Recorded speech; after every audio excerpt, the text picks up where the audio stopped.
Welcome to another installment of This Is Not Normal on the Political Drain podcast with Drill Sergeant Doug, aka Admin Doug, a U.S. Army veteran, teacher, musician, and family man from Jamaica, now fights for justice and democracy through commentary and humor. Follow him on YouTube at Political Drain and at Sons of Liberty Official as Drill Sergeant, aka Admin Doug, continues to protect our freedoms. I was human intelligence collector for most of my time. I went up to E6 during that time, deployed to Iraq and Afghanistan, doing interrogations, source ops, spy stuff. So you said you were being forcibly removed for being trans? Yeah. You said almost 20 years. What did you do, and what does it feel like um, to get turned back on? Like, let's just be honest. It does feel shitty, right? There is no retirement out of this. I'm not getting a retirement. I'm none of that. There is separation pay involved, but that's the bare minimum that they could. I mean, I have 100% VA, so I guess I have that. Um, but yeah, no, I mean, and like everyone from the unit is so like they're angry. I remember when my S1 called me, he was like, I don't want to do this. In fact, he was like, if I could just doctor the paperwork and say that you were always a woman, I would just do it.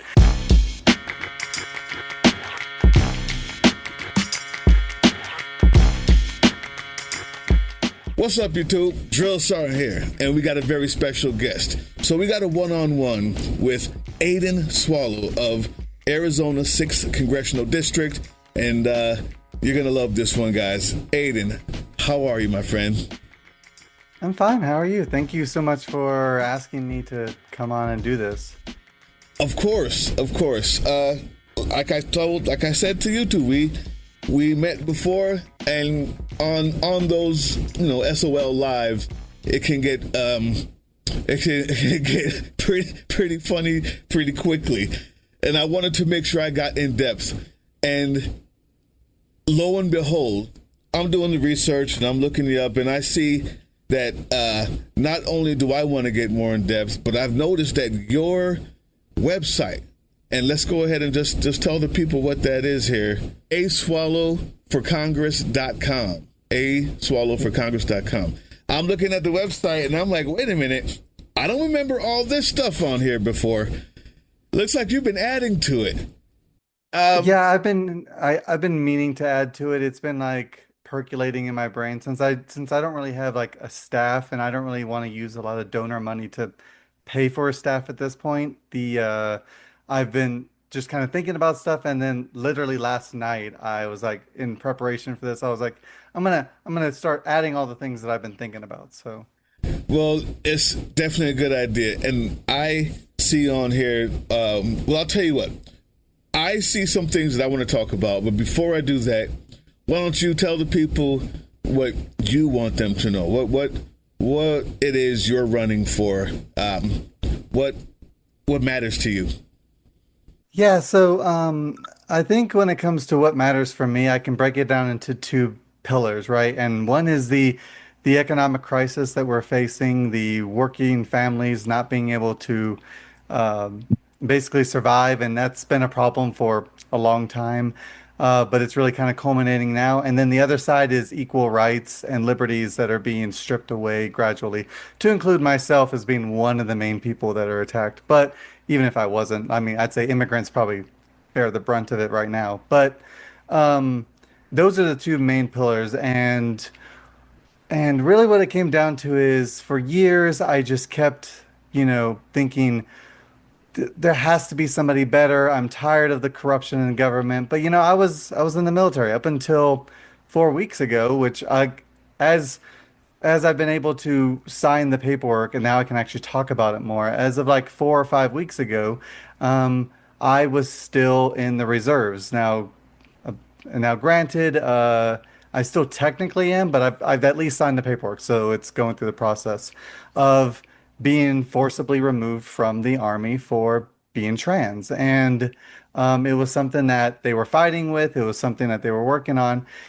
And and so when that after that happened, or once I started, once, well, really, once January hit, let's go back. Yeah, once January hit, I realized that I needed to do something. And the reason I brought up the military is because I didn't really get a chance to serve in politics or do anything like that because I was in the army. I was already serving the country, and it's kind of complicated to serve in the army and the in politics. There's granted in the reserves you can, but there's a lot of red tape. Yeah. But when January hit, I knew it was only a matter of time before I was going to be kicked out anyway. And I had almost nearly done 20 years. I decided that I couldn't stand around anymore. I couldn't stand to see all these injustices occur, to see somebody who doesn't live the Constitution trying to act like they're a leader of the, of the free world, of the Constitution. And so I decided to stand up and fight. And around February, I decided I was going to run. And then it took a little bit of time to get the preparations in motion. And then I launched, I don't know, like 2 months ago or something, two and a half, something like that, months ago. And I've been going ever since and, really striving for those two pillars that I talked about. Wow. So I didn't know that. So you said you were being forcibly removed for being trans? Yeah. Hmm. And Yeah, I, no, yeah, I'm part of that push. Like I said, I didn't talk about it in the Sons of Liberty interview because at the time I had not signed the paperwork. And so I was kind of tiptoeing around it until I signed it, basically. yeah. Oh my God. So we got to start there. What is that? I mean, it may seem like a silly question, but I want to know from your mouth, what does that feel like? What does that feel like? First of all, you said almost 20 years. What did you do, and what does it feel like um, to get turned back on? Yeah, so let me start with the easy question, which was the 20 years. So I was human intelligence collector for most of my time. I went up to E6 during that time, deployed to Iraq and Afghanistan, doing interrogations, source ops, spy stuff. Mhm. And then after that, I decided to go into counterintelligence. I switched over to counterintelligence. That became my prime MOS. Human intelligence collector became my secondary, and I focused on national security investigations. It was at that time that I was then promoted to sergeant first class, and then I became after conducting investigations in Southwest Asia. I then came back to Fort Huachuca, good old Arizona, Sierra Vista, where I was an instructor since 2019, teaching leadership and intelligence on both human and CI. And so and then I was an instructor for a while, something I didn't talk about, but I'll basically an essay occurred while I was in the army. I don't want to, because you're put on YouTube. I don't want to say the full name, but essay occurred, and then that caught. I was active reserve at the time, and because I went from regular army to active reserve, and then so that I just decided I didn't want to be active anymore, and so after that occurred, I went into the reserve where I kind of did instructing on a part-time basis, and I was working on a medical discharge. And this was all before I became trans, or I was always trans. I just didn't realize it. But this is all before I realized I was trans. And yeah, so I was working on a medical discharge for SA and the PTSD and deployments and all that good stuff we all know about. And then that's when I also realized I was trans in 2024. The unit was super supportive. There wasn't any issue there. I was working on it. And then, of course, the other stuff started coming down. So because that all came down in 2025, the medical discharge stuff that I was working on was canceled, Oh my God. forgoed, and now I'm just being forced out basically. So that's how that worked. And then how does it feel? Well, I mean, if like let's just be honest, it does feel shitty, right? There is no retirement out of this. I'm not getting a retirement. I'm none of that. There is separation pay involved, but that's the bare minimum that they could. I mean, I have 100% VA, so I guess I have that. Um, but yeah, no, I mean, and like everyone from the unit is so like they're angry. I remember when my S1 called me, He was like, I don't want to do this. In fact, he was like, if I could just doctor the paperwork and say that you were always a woman, I would just do it. You know, Yeah. because like the military, despite what most people say, the majority of the military is supportive of it. They don't always understand everything, but I don't expect everybody to understand everything. But for the most part, they're supportive of it, especially somebody who I've done it. Well, it's not like I'm like an E4 voting, been in for 2 years or something. Like Yeah. I've been around, right? And so, yeah, I think I answered your questions. I don't know. I don't. No, you definitely have. That's sick, man. I mean, that is absolutely. I'm so sorry. Now, I think you hit on another good point. Is we know that the military mostly will be conservative leaning for the most part, right? But this idea that like people think that all the military are the same assholes who stormed the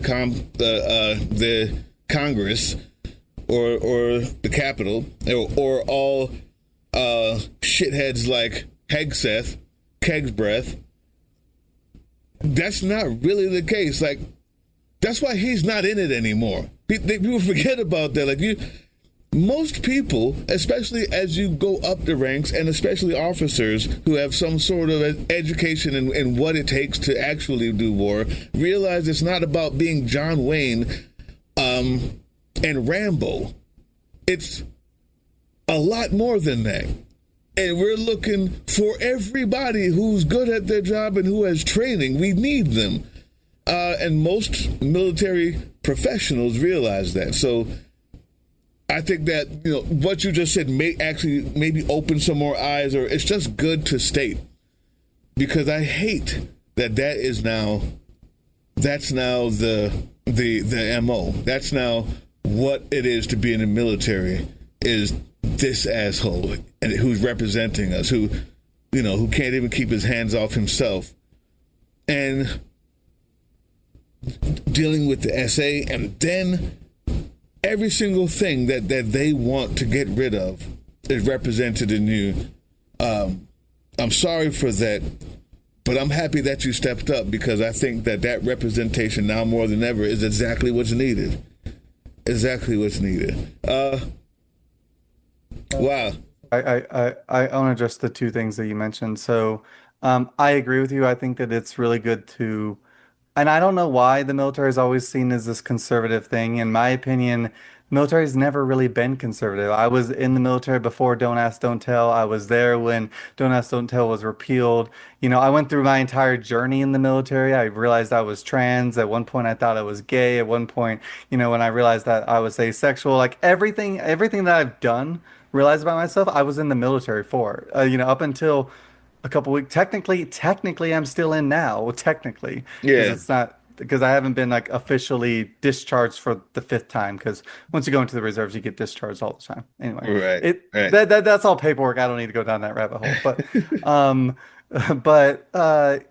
Like, so everything that's happened has been in the military. Like I've seen, now granted, like people might think, oh, it's conservative because of, and it's always like economics. But in my mind, the military has never been a Republican thing, has never been a conservative thing, because the vast majority of people join the military because that's their only way out. That's their only economic relief out.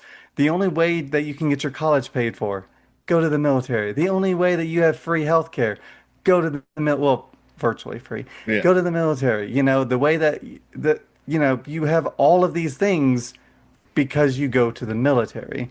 And so like in a lot of ways it's like a mercenary organization, and who joins? People who need money, people who need a leg up, people who need help because life has given them a shitty hand. And that's vast majority working families, Democrats, stuff like that, not really conservatives. So this idea that the conservatives are for the military is honestly always been a misnomer, and I don't really know why that exists. Well, there's two existences in the military. So I'm 73 Charlie. I'm the guy who's doing finances, and you are intelligence. That means there's a profile on you before you ever landed in boot camp, right? Yeah, top secret clearance, all that. Yeah. Right. So there's a whole other side.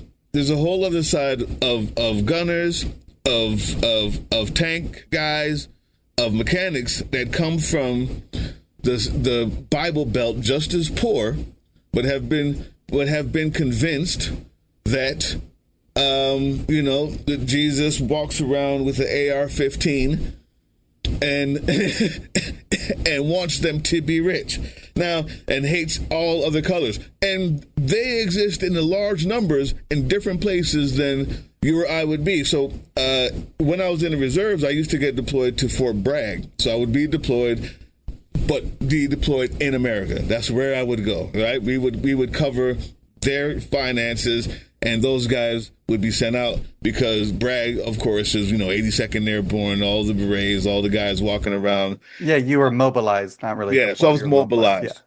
Yeah. And you just see a whole different. You see when you get there, you realize, there's two different militaries. So but even then.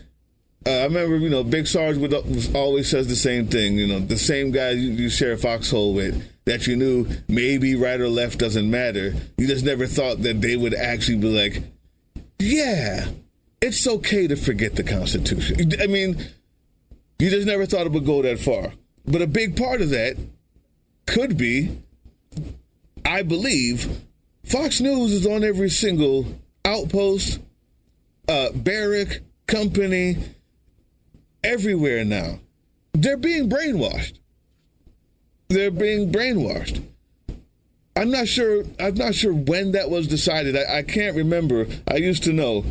But do you remember when that happened? Did you see that transition? Yeah, I'd say I started to really notice the brainwashing occurring. Now, granted, I'm not that old, I'm still a millennial, so I'm not, I don't know too much, and I joined in '06, so, Yeah. there's some limited time there. But from what I've noticed, it seemed to happen really in the George W. Bush era, because that's they started really pushing the propaganda of we're going to this war, and it's like, and they have weapons of mass destruction, even though we have one source that's not even really vetted, but whatever. And like we have all this different reasons to go over there. Oh, and then also I want the oil. Oh, and then also it's a holy war too, guys. Like, so, like when they started beefing all of that propaganda, that's when I really want to say Fox moved away from being reliable news and was just propaganda. Now, I don't think that they went full tilt. Like, I think it was a gradual thing. But I want to say it was a gradual starting at George W. Bush, and then it really solidified when Trump was going to win the first time. And then after that, it's just been a regime network since then. But Well, okay, I got to push back there. Fox has been bullshit since Glenn Beck. This is before Bush. Now, granted, they always were. They always had that one or two guys. Now Brett Baer is that guy, and he's the worst of them. They always have somebody on there that would go, okay, well, this part of the day is going to be our best example of straight up news. But from 6 o'clock on, it's always been this propaganda arm. That's what Rupert Murdoch was there specifically to do. But anyway, we can get in. It has gone even more times 10, which is I think everybody can agree with. Especially when Tucker Carlson got there and we start talking about the white replacement theory. Like, oh yeah, and yeah. like and sorry about that. Yeah, I know Glenn Beck, but yeah, I didn't really care what the news said until I was already Right. like at war. Okay, so I didn't really follow the news. The most I followed was Al Gore being shafted from winning. That's the most I followed. Yeah, can you imagine if we decided to just storm the Capitol because there was an actual stealing of an election? Yeah. Yeah, I mean, yeah, like what happened in the George Bush Al Gore election is way more, way like factually, objectively, like way more just like questionable than the 2020 election. Like, bro, you lost. Just deal with it. Like, Yeah, you lost, man. And Gore won. I mean, in every instance that you can bring up a fact, first of all, there's inferences. The You happen to have to recount the state that your brother happened to be the governor of, yeah, bro. Florida, I think three times or something Three like that. times. Like it was something like that. Yeah. And then when it went to the Supreme Court, instead of recounting again, the Supreme Court just decided who the winner was. Which for some reason is legal in America, which we didn't know until that day. And we didn't do anything to change it. Democrats. And speaking about, Good I'm segue. looking, Democrats. I don't want to give a free pass to the Nazi party that we're dealing with. But let's just start here, Democrats.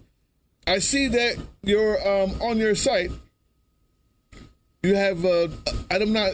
It feels like it's a poem, but it might just be like talking points. But Yeah, it definitely wasn't meant to be. I could write a poem, but it wasn't meant to be. But so in this very first thing you see here, it says one who's willing to challenge the status quo, one who doesn't toe the line for the Republicans or Democratic establishment. That you know, how did I know that you were going to key in on that immediately? because you know that's what that's what I'm about. That's when the anger we can talk about that too. That's when I get motivated because let's just take a recent example. Mom Donnie wins his primary. He's not even the mayor. We're not even talking about a governor. We're talking about a mayor of a single city. He wins a primary. And Democrats, establishment Democrats, shit on him. As if they don't know. Well, they were shitting on him beforehand, but as if they don't now know that, well, if you lose it, you realize the other side now is a fascist regime destroying the democracy in every state in the land.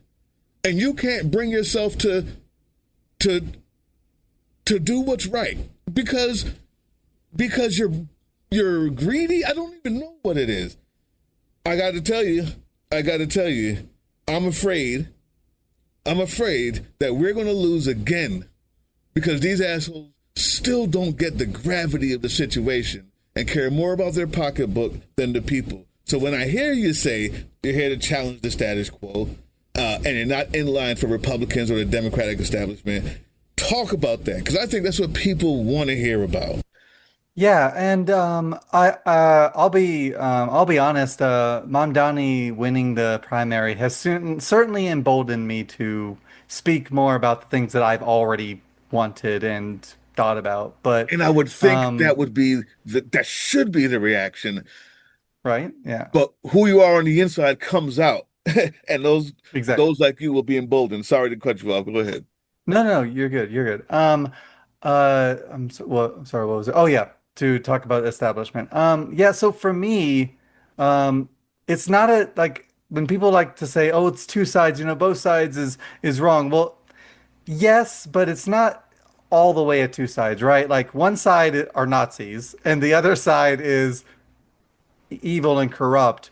One is objectively worse than the other. Right. So like I'm gonna go for the, like that's why I'm a Democrat, not a Republican. But I also do, in fact, still think that the other side is evil and corrupt. So although it's the lesser of two evils in terms of the political party to choose, because we are in a dichotomy situation, only one or two parties are going, one of the two parties are going to win in especially any kind of congressional race right now, right? And so I can't just, I'm not going to win by going to another party. So Right. I got to choose one. So I'm going to choose the lesser of the two evils.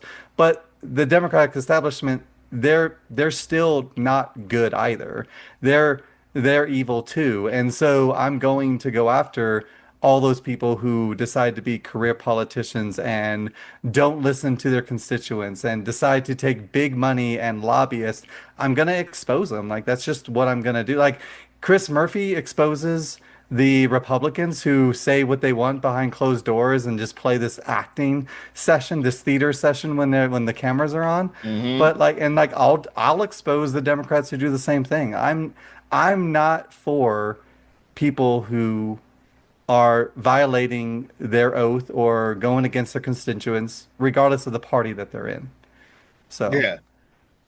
So evil is, for me, I would say, all right, that's a bit more subjective, and I'm not sure if I would say evil. I would know the evil ones would be, definitely Republicans are evil, even if they're not, because if you're okay with this bill that's going through, or if you're like, what's her name? Is that Murkowski who oh yeah, Jen Murkowski or something like that. yeah, something like that, who said, well, I'll tell you what, everything in this bill is going to hurt my constituents. They're all of us. So if you make it so that Alaska doesn't have to deal with it, I'll vote for it. Yeah. No, that's fucking evil. Yeah, That's- she that's sold out. evil. Now, corrupt, yeah. We're all corrupt. Politicians are corrupt. No, that's fair. Evil might have been a little bit inflammatory, but Yeah. that's okay. But Yeah, that's fair. I would agree that was probably maybe a little bit too harsh, but I also don't care. They deserve it. So, yeah, right now, I'm not caring about holding my tongue for them either. But just to clarify, now, what is it that you are more boldened to say? What is it that you are more emboldened to be about? I have a list of things here that I absolutely love that I didn't see before, like term limits, taxing the rich. Let's get into some of those things. strangely, the term limits was one of the first organizations I signed up on. They were sorry, this is a bit of a segue, but literally I announced my candidacy and then like a week later I get a random call and they're like from the term limits people and they're like, "Do you support term limits?" I was like, "Oh, yeah." And Yeah. then all of a sudden and I just hadn't been like posting about it. Yeah. I guess I should have been, but I hadn't been. And so yeah, I just started basically post. I mean, it was on Facebook, but like it gets buried and whatever. So, Yeah. Well, now is kind of the time. Like it was a year out. Now, we're getting closer to August, September. Like this is everybody's just now kind of getting rationed up, especially if you don't have money. And that's a big one. So we're going to talk about term limits.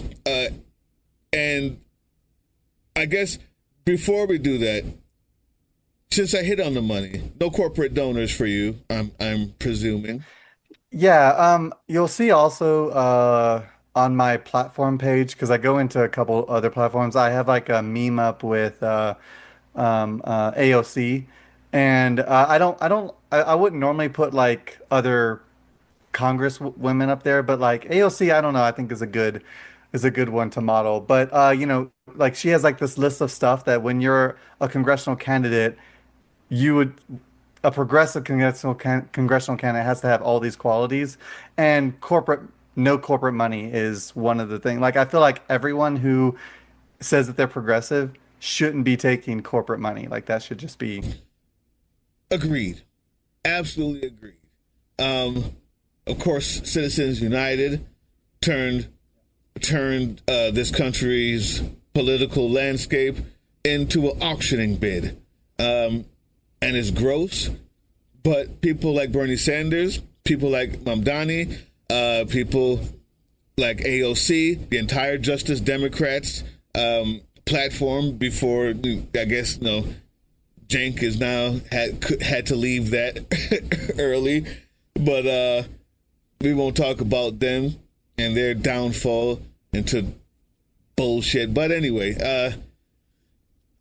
tax the rich, term limits. Let's stick right here. If you're a progressive, you got to. Everything that you're going to be asked is, well, how are you going to pay for that? How are you going to pay for this? How are you going to pay for that?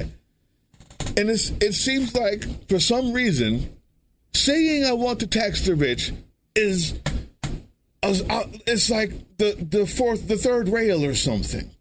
Talk about it. What's your plan on that? Yeah, so and like okay, so I'll preface this with I'm not an economist, right? So any plan that I have, it would be worked through with an actual economist, right? Like that's not my specialty, you know. But I look at other people's progressive plans, even Mamdani, right? He just proposes 39%. They already get taxed at 37.5. So a increase in an increase of that small really doesn't make that much a difference for them, but it makes a huge difference for everyone else. Additionally, I'd say not just with taxing them, and honestly, I think that they could do with more. In fact, I have another economic thing that I'll talk about in a second. But honestly, I honestly think it could be more. I went with 39 because that's what some of the other ones, some of the other candidates or some of the other progressives who threw out that number, and they obviously threw it out for a reason. So I kind of went with that because, again, I'm not an economist, right? Right. I just know that they do, in fact, need to be taxed more. It's kind of But like I'd say it's solidarity at that point. also Yeah. do what? Oh, It's kind of like solidarity. Yeah. solidarity at that point. I can go with that. Right. Yeah. Yeah, and but then also I would say is additionally with taxing them more, we have to eliminate their tax loopholes because often most of them don't even pay the 37% anyway Hmm. because they find loopholes around it. There's some billionaires who not just percentage wise, but literally at the end of the taxes pay less than some working Americans. And so like that's just not okay. Yeah. That's just not the way it's supposed to work. Um, so, and the reason that I say that, and this comes down to the root problem, and I think a lot of times it's the root problem that we need to look at because when I post about this on TikTok and when I post about this on other places, I get working Americans defending the billionaires like, oh, you just want a handout or, they work hard for that. But the reality is there is no person in the world who does $1 billion or more of work. Right. Not a single person. So every billionaire who has that money got it because they did something that was unethical. Maybe they didn't pay for their workers to have a livable wage. Maybe they didn't pay for their workers to have health care. Like Walmart, one of the most richest families in the world. I think they are the richest family in America. And the vast majority of Walmart employees are on Medicare or Medicaid, Right. like a version of that. I'm not sure which one, but like they're on healthcare, right? They're on government produced healthcare. And they're on SNAP and they're on all these benefits. Why? Because Walmart doesn't pay for them to have all these benefits, but they could certainly afford it. Hmm. Maybe they could instead sacrifice 3 billion, you know. Um, so these people don't they have no reason to have this money, right? They didn't earn this money. They didn't. They just had the name, right? They didn't earn this money. The workers work 3, 4, 5 times as hard as they do. They just happen to be the ones in charge, right? Right. And so they don't deserve it to begin with. So since we've already tried this idea of trickle down economics, it didn't work, right? It didn't work. They didn't do what they were supposed to. So now we have to change it. Now we have to go a different way. We already went through this battle plan of giving them a chance. They don't get a chance anymore. So now it's time for us to take it into our hands and they just need to pay more because we can't trust them to do the right thing. So what are we on? 40 years of trickle down economics, and I don't remember when Reagan was president, something like that. people are still being pissed on their backs and calling it rain. This is, I mean, my God, uh, absolute bullshit. So that goes back to the establishment, the corruption, the entitlement, the idea that I just want to make more money inevitably becomes more important than the people. I'm down 100%, and I like the idea of the loopholes. I think I don't know why we stopped talking about it, but the loopholes in 2016 or before, I think during Barack Obama's race, the loopholes was one of the things that kept coming up. And of course, he went milk toast. He proposed a plan for Medicare that instead of Medicare for all, he proposed, well, we're going to do what the Republicans wanted 30 years ago. which is better than what we had. Now at least most people have insurance, but we still go halfway. And people are wondering why they think that both parties are bad. As far as universal health care. But before we jump on universal healthcare, if it's Yeah. okay with you, I want to also talk about another economic plan that Yes. I did put on the website. However, I don't know if I should be super outspoken about it. I am super, honestly, since I'm at the beginning of my campaign, who knows? Maybe I'll put out some feelers. Maybe you'll let me know. Yeah. But another congressional candidate for CD7. So they're going through the special election now. I honestly, I like him as a person. I don't know if he's going to necessarily win as a Uh-huh. candidate for CD7. I think it's going to be between Adelita or Deja personally. But Deja Fox. Yeah, we had her yeah. on SOL as well. Oh, I know. Yeah. You guys, and then Big Sarge called me out for telling you guys about Deja, but it's okay. I was in the chat, so it's funny. Yeah.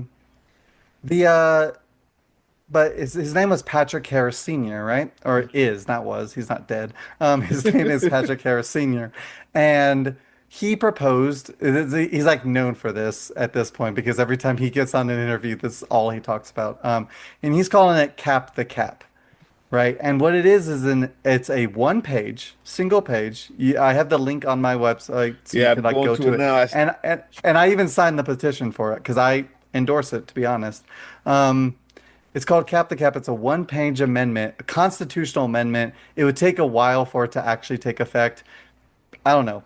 It depends on how a board. I don't know. From the way it's looking, who knows? Maybe the millennials and Gen Z will be like, yeah, fuck this. Yeah, let's go ahead and make this happen. But what it does is it caps everyone, every single person in the United States, their individual wealth at $1 billion. Now, let's keep in mind that we've already established that no one actually does $1 billion worth of work. Right. They don't, right? There's no reason that we have people with hundreds of billions. It doesn't make any sense. Yeah. But so what this does is it caps their individual wealth. So at the end of the year, now granted, at first there'll probably be a metered approach to it or a staggered approach. Probably wouldn't come into play. I don't look like all those details, like those can be ironed out with legislation and stuff. But I think capping their wealth is the good start. And here's the thing about it. So you cap their wealth, everyone's wealth, at $1 billion. So at the end of the year, the surplus that you've gained over the 1 billion, you now have a certain amount of time to spend it. You can either invest that into a nonprofit, you can do whatever.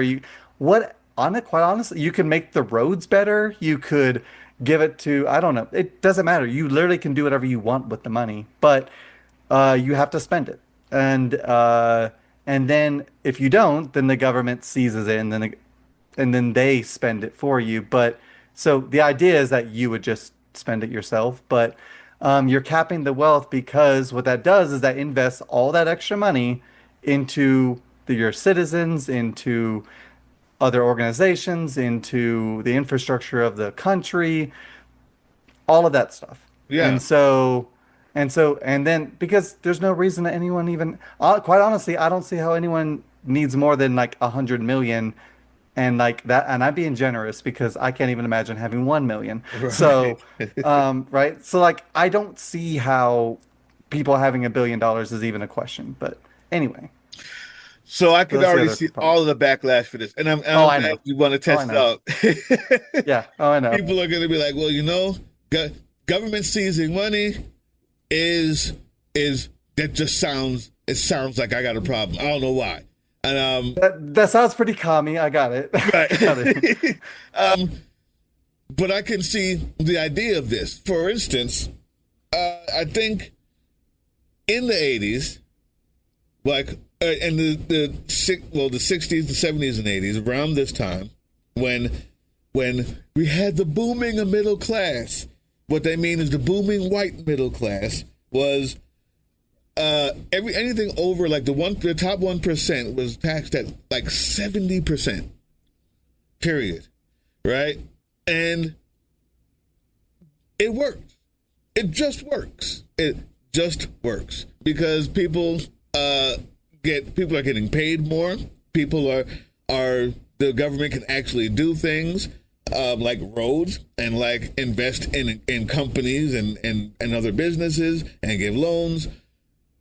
And that was when you could work a single job. The wife could stay home. You could get a white picket fence and a home and equity and a car. And if you made it to management, you might get 2 cars. Like, and the rich were still getting rich because people were spending the money. People were spending the money. But greed does something to the brain where it's like, no, I want it all. I need it all. And you end up actually lowering the price of the dollar, what it's worth. Like, I think you would actually be richer and wealthier if you just paid more in taxes instead of tried to spend all of your money on elections so that you don't have to pay taxes. Like, it's a what is that? The degradation or degradation, something like that, of the mind when the more money you have. And there's no reason anybody should have $1 billion. And the more they get at that point, the less human they become. We're looking at the aliens like Elon and Peter Thiel and all the rest of them. Like, it no longer is about how much money you make. It's just about how much can I crush the plebs and reinforce my narcissism at some point. So we've got to do something. And if it's cap to cap, then I'm with it. I think we'll float that out there. I'm 100% sure it won't be that by the time it passes Congress. But the idea itself, if we start from that, that's the type of fight I'm talking about. Like, don't start with half of that and then get it dwindled down so your 10% is what the bill is. Start there. Give me your shit. You don't get any more than $1 billion. How about we start there and then we can start negotiating? That's called fight.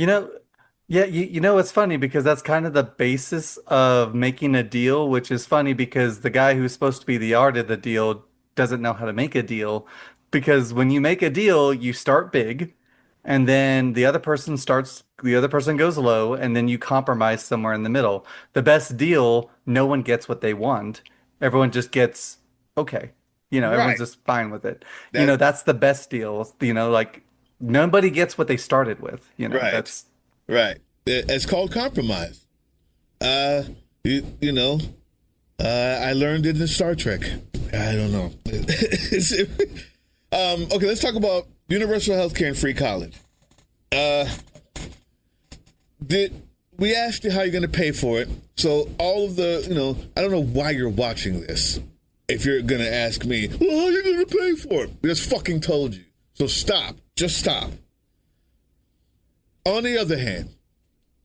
I thought you were talking to me at first. I was like, oh no, you're talking to YouTube. No, I'm talking to YouTube. I'm talking to my fans. They expect this level of honesty from me. I need them. If you're not ready for that, you need to be gone or shut up and listen. Now, universal health care, free and affordable college. Go in. I could read from it, but I'd rather hear it from you. Yeah. Well, and I don't like to have. Honestly, I hate having what's it called? Walls of text. So I tried to only put the stuff on there that was really relevant. So I don't mind talking more about it. So universal healthcare, I think that honestly is the fact that we don't have it yet is ridiculous, right? Yeah. So like you talked about Obamacare, right? Like that was just a half thing that was baked in. Obamacare is fine, but Obamacare is not affordable. Like it's just not. Like I'm sorry, Obamacare is not affordable. So, like that was I mean, it's better than what it was, but Right. it's not, honestly, we're one of the only countries and we're the richest country in the world and we don't have health care for everybody. And it's ridiculous. When you look at people's arguments for it is how are you going to pay for it? Well, we already talked about how you're going to pay for it. That's easy. Like that is an easy one to do. How are you going to pay for it? We'll figure out the numbers later, but I guarantee you I can get the money for it if we actually just tax the rich, right? Even without cap the cap, right? Like just tax the rich, right? Literally, we'll be able the to pay for it. 2% that you're talking about, 2% of one person we're not even going to go to the whole Walmart family.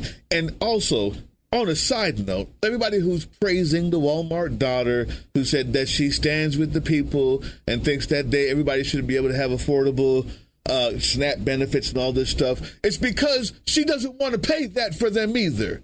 So stop praising rich people for doing the bare minimum, YouTube.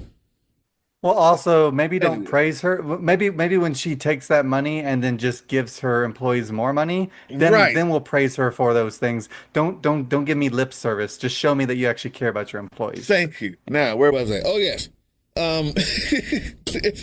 If we're talking about 2% of one person, Elon Musk, 400 billion, well, it's probably down by now, thanks to all you awesome people out there boycotting Tesla and making sure that his businesses are failing daily.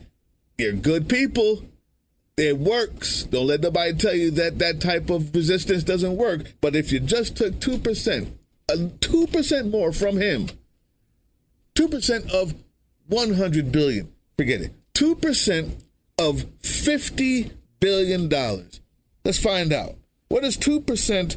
What's 2% of 50? You're smart. Okay, well, let's see. 2% of 100 is 2. So 2% of 50 is 1. All right? That is $1 billion. Yep. $1 billion. And then 100, $2 billion. 200, $4 billion. If you took 2% of half of his money, you'd have $4 billion to pay for anybody who wants to go to a public school, not including the ones who want to go to private school and pay for themselves, which there will be. It's one person. So don't ask me how you're going to pay for it. The truth is, what are you going to pay for instead is the question. Am I right? Like, you would rather pay for billionaires' tax cuts. You'd rather pay for war machines. You'd rather pay for whatever it is that you're going to pay for instead of that. But you could pay for that with 2% of one person. So if you raise 2.5% the rich to everybody just in the 1%, you could pay for that and more. You'd have left over to feed the world. We're so much richer. Yeah, I mean, go ahead. I'm sorry, I cut you off again. That's what I do. So, okay. And to know that you're the richest country in the world, and yet every other country can afford universal health care. And we didn't even get to college. Universal health care lets you know that when they say, that we can't do it, it should be such an obvious lie, an open-faced, bold-faced lie, because it's impossible to be richer than other countries who have it. It's impossible. Mind you, we're giving aid to countries that have free health care, like Israel. So it's so far beyond the pale for a poor person, for a middle-class person, for a middle upper-class person to ever say to themselves, well, how are we going to pay for it? The question should be, what are we paying for instead? Because I'd like to have some of that free health care in case something happens to my kids. I mean, go ahead. Yeah, so let's just put it in perspective. Now, this is quick math, and I used AI real quick because it's faster for these quick kind of scenarios, right? Yeah. I used good old Gemini over here. But there are 813 billionaires in the United States. That's just billionaires, not the people who make over 1 million a year. So 813 billionaires in the United States.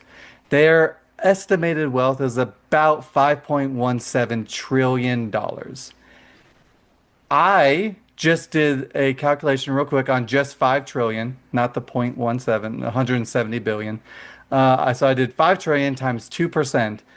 That's $100 billion roughly that we would get in a year as a country by just taxing them 2% more. That 100 billion could pay for universal health care for everyone, free 2-year college for sure, potentially 4-year college too. I don't know. I'd have to talk to an economist, but probably. Yeah. You know, like be able to relieve everybody of their 4-year college debt. You know, student loans. Like we'd be able to like infrastructure plan like. And that's just in one single year. So if you can imagine if that was instituted now, by the time Trump, if unfortunately, if we have to live through 4 years of him actually being president and he doesn't get impeached, that would be $400 billion just in extra money that we could use to make the country better.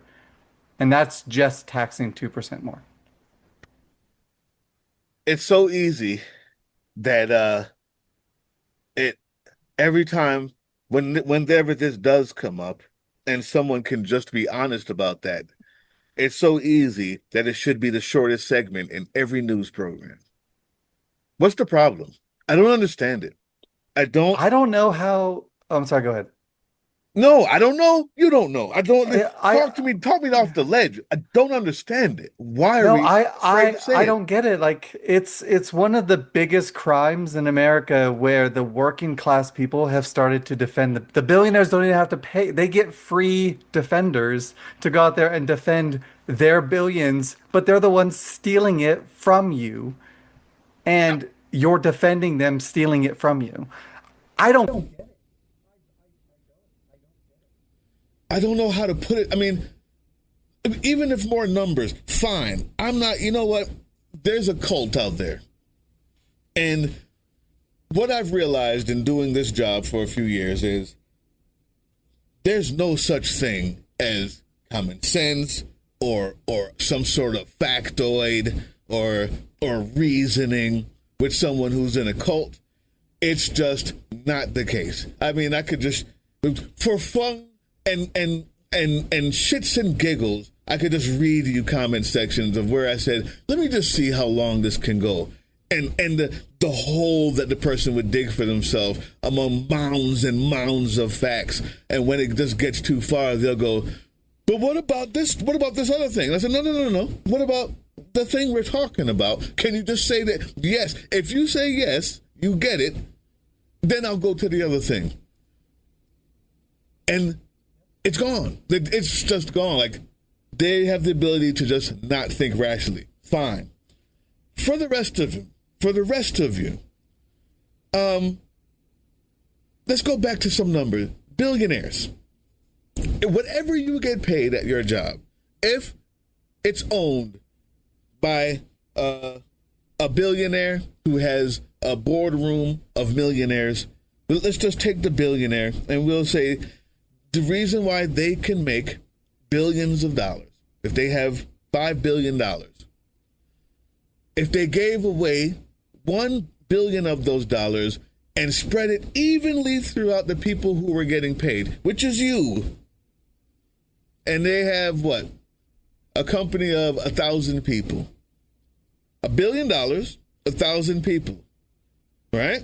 That means everyone makes 100,000 more a year? Is it something like that? Yes, that should be right, but let me make sure. $100,000 more a year for your billionaire boss to be a 4 billionaire boss instead of a 5 billionaire boss. Am I making sense? Like, there's whatever excuse that you had for yourself, maybe, well, one day I want to be a billionaire and I want to hoard it and make sure people don't get it, which is a real thing. I just heard someone say the other day that they had a cousin who said that I don't remember where I heard this, but their cousin said that ditch diggers don't deserve to get a livable wage. And then when they asked them, well, what happens when the person who doesn't, when the ditch digger can no longer live? Then who digs the ditches? And after realizing that there's no answer, the person literally said, there's always going to be a sucker somewhere. And it's like, do you say that in confession as well? Do you say that when you're putting that charcoal on your forehead so everyone knows that you're a Christian on Ash Wednesday? I find it interesting. So I used to work at a law firm and got something like that same answer when all other excuses were gone. To this one girl who, young lady who was going to law school. She was there as a paralegal, then the internship, and she was staunch Republican, and it ended up being, by the end of it, when there's nowhere else to go, when the numbers don't add up, and you're talking to someone who understands what they're saying, it ends up just being, well, they just don't deserve it. Fuck them. And that makes you strong. And that same person is wearing the black charcoal cross on the top of their forehead. And you have to ask the question, well, then why were you wearing that then? If it's okay to just be mean, dark-hearted, and don't care for your fellow man, why were you wearing that? There is no answer.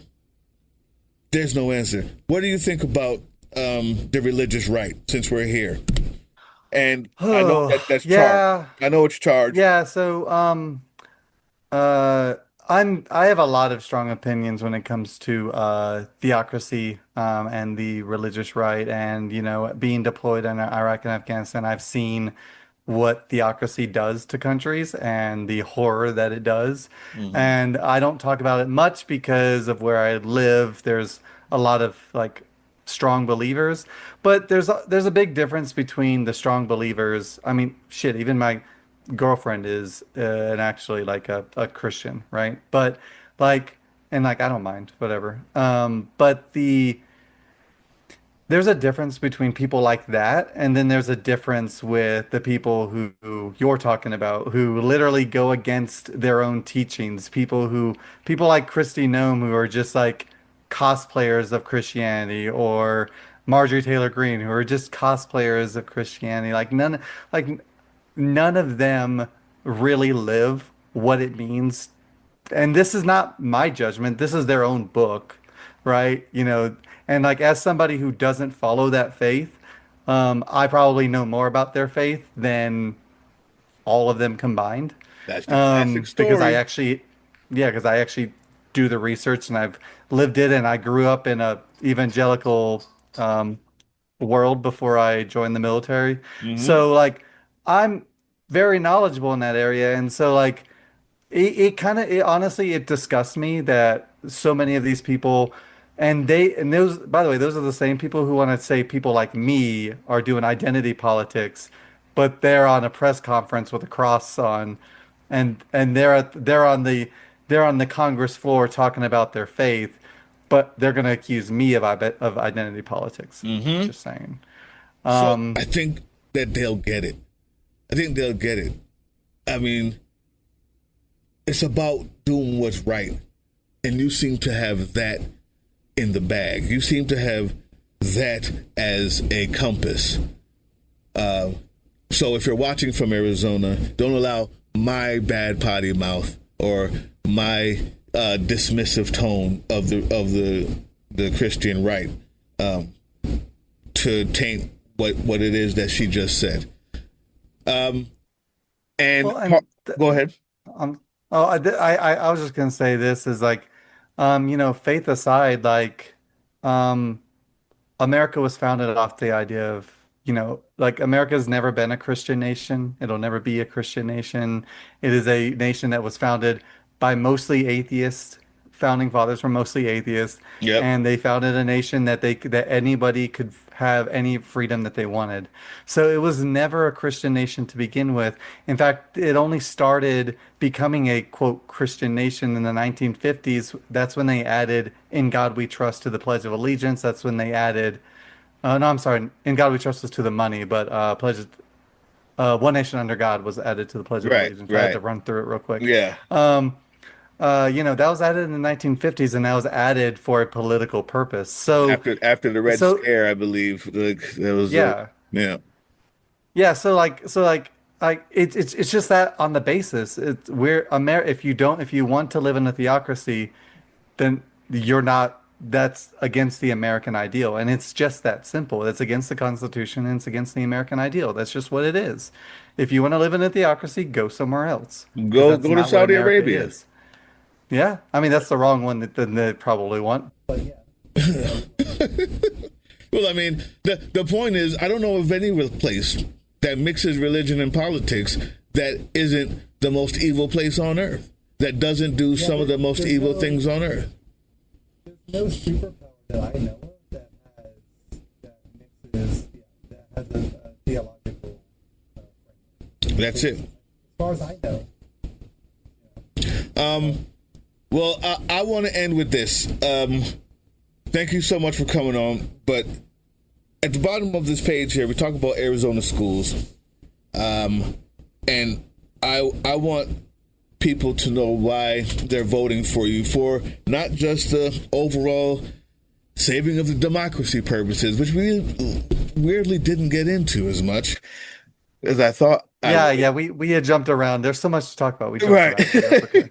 But I think we got to the points that I think people really want to vote on. Like, how can I afford health care? How can we afford affordable college? Because maybe you've been watching the wrong news or the wrong people, and you didn't know that, yeah, we can. We just have to tax the rich, and that has to be okay with you. That has to be okay with you as a voter, and don't let them tell you that it's not. I think, all of these things were necessary, because I want people to know, if I have you on here, it's because I think you're worth voting for. And one of those is the Arizona schools. If you're watching from Arizona, I want you to tell them what you got going on with that, what you think about that, what's your plans there. Yeah, so I looked up the stats, but also I can say this for definitive as well. So the Arizona legislature just convened. I want to say like last weekend or something like that. I was on a conference call with the Democrats of the Arizona legislature, and they had finally passed the budget. It had been a problem because they were working through things, but I put it in the website as well. Arizona's 49th when it comes to funding for schools. It's extremely low. And then when you look at the quality of schooling that Arizona has, they're ranked 51. Now, you may ask yourself, how does that make sense? We only have 50 states. Well, they're even lower than DC also. They included DC in that calculation. So Arizona's, now granted, they're not always every year the worst, but between them, basically They the didn't red drop states, from even though first. Arizona's, yeah, It's yeah, what like we're saying. Arizona's not a red state, like it's a purple state, but Yeah, like Oklahoma, all these red states, like these super mega states, and then like Arizona also is lumped into that for this. yeah. Um, they're always ranked very low on the education level, and like I think that that's a travesty. And it's not like everybody's just so good that Arizona just happens to be last. Like it's not like you're like if you score last place at the Olympics, you're still a rock star, right? Right. That's not where we're at here. Yeah. They're scoring last, and it's not good, right? um, sorry. So like I'm I sorry. think I no, you're Beautiful. good. To be first in America, to be honest with you, you're still only halfway there compared to the rest of the world, unfortunately. But okay. Yeah. Wow. Okay. But yeah, so like our schools are a problem. Like we don't get the funding for our schools. And I've been working like I'm not gonna get into the politics. There's like local problems with vouchers and public school or private schools and whatever. I'm not gonna get into all that. But Arizona, they're not funded and they're not well, and it's not the teacher's fault. It's all these laws that are holding them back, and our kids aren't getting the quality education that they should get. And that's what the right wants to do is they want to keep people. That's how these red states keep voting these MAGA Republicans in is because, and I'm not saying that they're dumb, but they're not educated in the points that are self-serving, right? Like they're not educated in the actual facts to make the educated decisions to bring the people in that actually care about their lives because the schools are tailored so that they stay in power. I Yeah. mean, that's just how it works. So the education system, everything starts at the education level, and Arizona is one of the worst. And I don't think that that should be okay. So, all right. So and now it's time here, and really, I'm surprised I didn't have a lot. I think because of what we talked about, we ended up agreeing so much.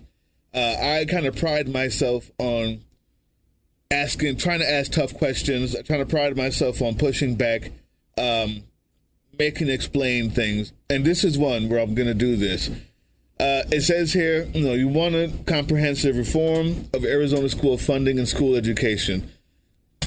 The dream of taxing everyone is something, of taxing the rich is something that we all want. But I think waiting for that before finding a way to making this comprehensive reform is would be misplaced. How would you? What are the ideas that you have? What concrete things can you say? Okay, you know what? What can we use to make this funding better for schools? Yeah. So and like I said, they just convened. I want to say like last week.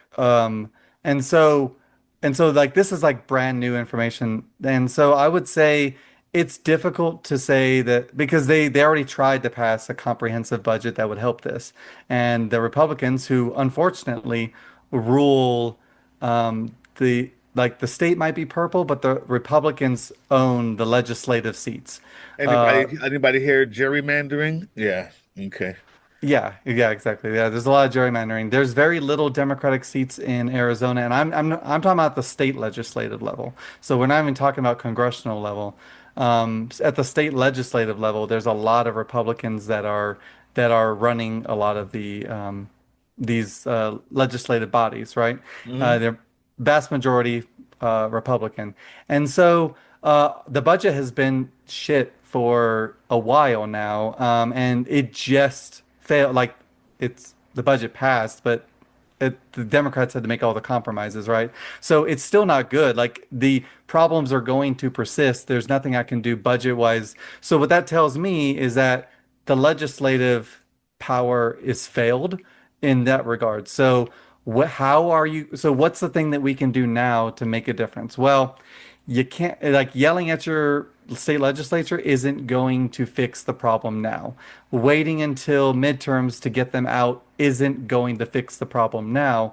I'd say the only way to fix the problem now is that we have to start not relying on them and we have to like look for fundraising events and we have to look for other grassroots organizations that can help bridge the gap because the state has failed us.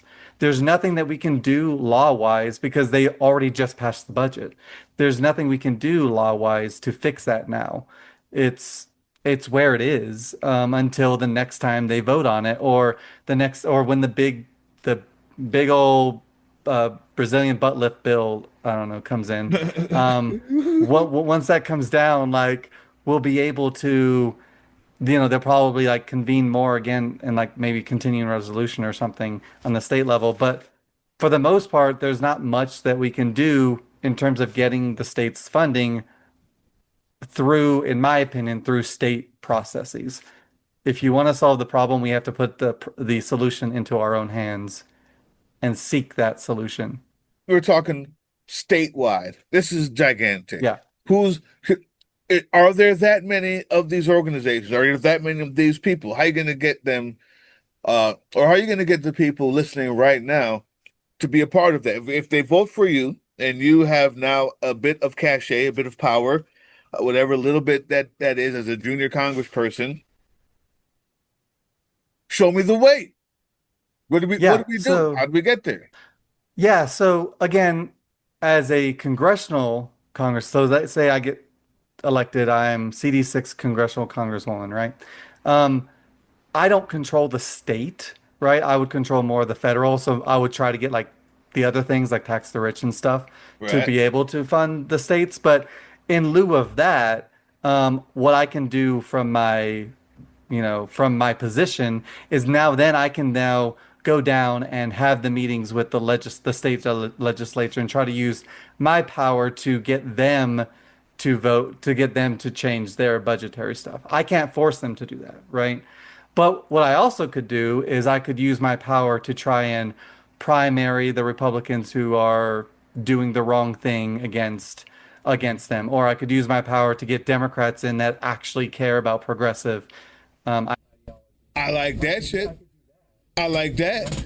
I like that. I like that. I need some hardball. I like that. But I want to hear somebody fighting for something. I like that. I mean, if there's nothing else you can do, the least you can do then would be to do everything you can to get rid of these bums. Because that at least says to me that there might be a future as opposed to a dystopian one. What about this? Would you pledge?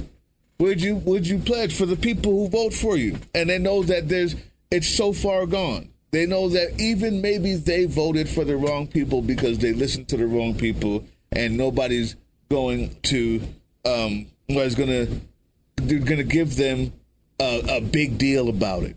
We want them now that they maybe see that those folks they voted for aren't with them. Would you pledge to take some of that time and a little bit of that voice in that pulpit that you have when we vote you in, to talk to those mutual aid groups, find those names, post those lists, have that be one of your agendas, even though it's not your job, to say, look, I'm telling you that we need mutual aid.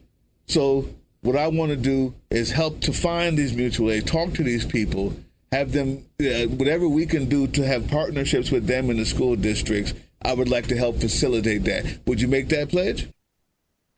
Yeah, I'll take it a step further, actually. Not only will I pledge to try and help these organizations that are doing the right thing, but I will work with whether they're Republican or Democrat or independent, I will work with the state legislative people who were elected, and I will work hand in hand with them as a congresswoman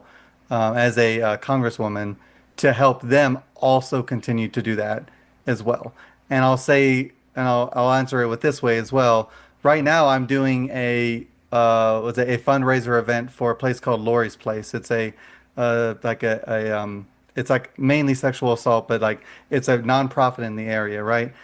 In this organization or this fundraiser that I'm doing, on there, all of the money that they donate to go there, it doesn't come to me, it goes to the organization. And if people want to donate to me, they have to manually do that. So there is no quick way to donate to me other than they have to consciously decide to do that. Yeah. I would do that same process with these organizations because I don't need the money. The organizations need the money. They're the ones doing, in my opinion, the real work. I'm just using my voice, my charisma to get other people to help them. Now that's what I'm talking about. Now, what can I say? I'm honored to have you here once again, to be able to speak with you once again. We could talk for hours if time allotted. So what you just said right there is the exact type of person, authentic human being that I want a platform. That's the type of person that I want people to start thinking about voting for, not just the names or the letter behind the name that they're used to. Thank you so much for coming here and providing that for me. I really appreciate it. Well, thank you for giving me that platform, and I'm so glad that you did this, even though I know that we didn't get to everything that we wanted to talk about. I love the opportunity, and I know that we don't have enough fights because, well, we just tend to agree on stuff. But if you ever want me back on, I will always, and like even if we want to like be like, we're only going to cover these three things to make sure that we don't jump around everywhere. Yeah, I'm definitely with it. I'm definitely with it, and you'll definitely be back on. But yeah, 2026 is coming soon, and I'd like to have you on again for sure. And in any way that I can help to help platform these things that I see, that I believe in, I will. So we're going to stay in contact. All right. Awesome. Yeah, sounds good. All right. Thank you, everybody. Aiden Swallow, Arizona 6th Congressional District. Oh, yeah. And swallowforcongress.com. Go to my website. Whoa. aswallowforcongress.com. And that is FOR, not the letter 4. aswallowforcongress.com. Thank you so much. Hey, yeah, you. Before you click away to watch someone unbox a tactical toothbrush, let's talk about something real. Political Drain isn't just another content mill. We're a digital front in a very real war. Not with bullets, but with ideas, with action, and with solidarity. We pair urgent news with critical education. And we build community around actual resistance, not the hashtag kind. The kind that moves. But here's the thing. None of this is free. It isn't. Behind every video is time, labor, research, and some weird guy asking if we're going to pay the hosting bill. And yeah, some of that money goes to things we can't necessarily say out loud. If you know, you know. Let's just say our special ops aren't Call of Duty LARPers. They're people making real moves to protect, uplift, and organize. You're not just funding a channel. You're funding a resistance network in a world where capital still calls the shots. Unfortunately, in a system built on artificial scarcity, even mutual aid has a price tag. And if we want to grow, if we want to win, we need your help. We need your help. So if you've got even a few bucks to spare, toss it our way. It's not for ads. It's not for merch drops, but for people making moves in the shadows so others can do it in the light. It's just us and you. So fund the mission, fund the fight, fund the future, because nobody's coming to save us. We save each other. That's how this works. Follow us on all these things you see here, and our link tree is in the description. Maybe even get some merch.